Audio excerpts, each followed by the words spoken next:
Assalamualaikum warahmatullahi wabarakatuh. Masih mengenai keutamaan menginfakkan harta, yaitu ayat yang ke-8. Bismillahirrahmanirrahim. Allahumma sholli ala sayyidina Muhammad wa ala ali sayyidina Muhammad. Rabbi israhli sadri wa yassirli amri wahlul 'uqdatam min lisani yafqahu qawli. Bismillahirrahmanirrahim. Alladzina yunfikuna amwalahum fi sabilillahi summa la yutbi'una ma anfaqu manna wala adhan lahum ajruhum 'inda rabbihim wala khaufun 'alaihim wala hum yahzanun.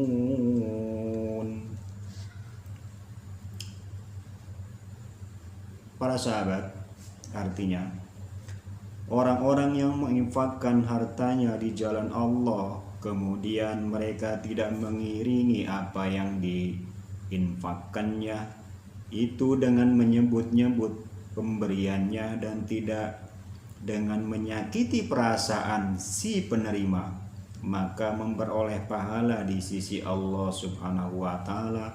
Tidak ada kekhawatiran terhadap mereka dan tidak pula mereka bersedih hati.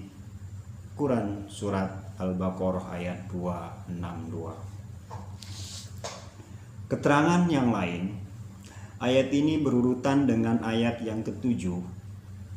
Di dalam ayat tersebut inti pembicaraannya adalah dorongan untuk membelanjakan harta di jalan Allah Subhanahu wa Ta'ala dan peringatan untuk tidak merusak amal dengan menyebut-nyebut pemberian.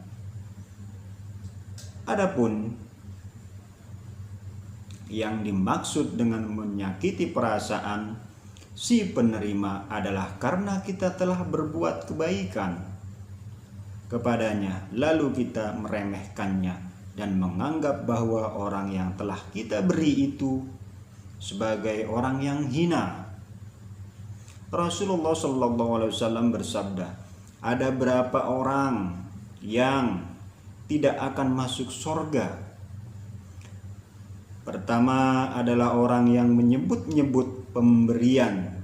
Kedua, orang yang tidak patuh pada kedua orang tuanya. Dan ketiga adalah orang yang bisa meminum khamar dan sebagainya. Darul Mansur. Imam Ghazali radhiyallahu an menulis dalam Ihya Ulumuddin mengenai adab bersedekah. Janganlah merusak sedekah dengan man dan aza. Mengenai penjelasan man dan aza, ada beberapa penjelasan dari para ulama. Sebagai ulama mengatakan bahwa man adalah menyebut-nyebut sedekah dan harapan yang diberi, dan aza adalah memberitahukan sedekah itu kepada orang lain. Sedangkan ulama lain berpendapat bahwa man adalah memerintahkan orang yang diberi tadi melakukan suatu pekerjaan tanpa dibayar sebagai pengganti pemberiannya. Adapun aza adalah mengatakan bahwa orang yang diberi adalah orang miskin. Sebagian ulama lain berkata bahwa arti man adalah bahwa dengan pemberian tersebut orang yang memberi menunjukkan kebesaran dirinya kepada orang lain yang diberi, dan aza adalah membentak orang yang diberi karena telah meminta-minta.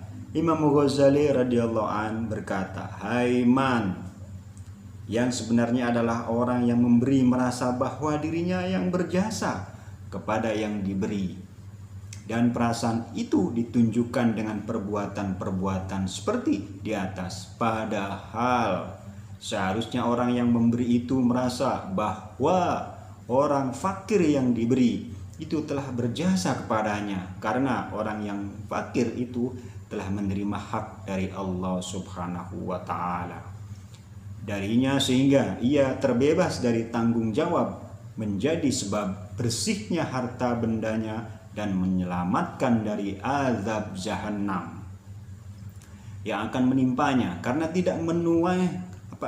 tidak menunaikan zakat. Ihya Umuluddin. Hari kiamat adalah hari yang penuh dengan ketakutan, kesusahan, dan kepedihan, sebagaimana akan dijelaskan nanti dalam akhir risalah ini. Barang siapa yang tidak mengalami ketakutan pada penderitaan pada hari itu, sesungguhnya ia telah memperoleh keberuntungan dalam arti yang sebenarnya. Wallahu a'lam bishawab. Semoga ini yang bermanfaat.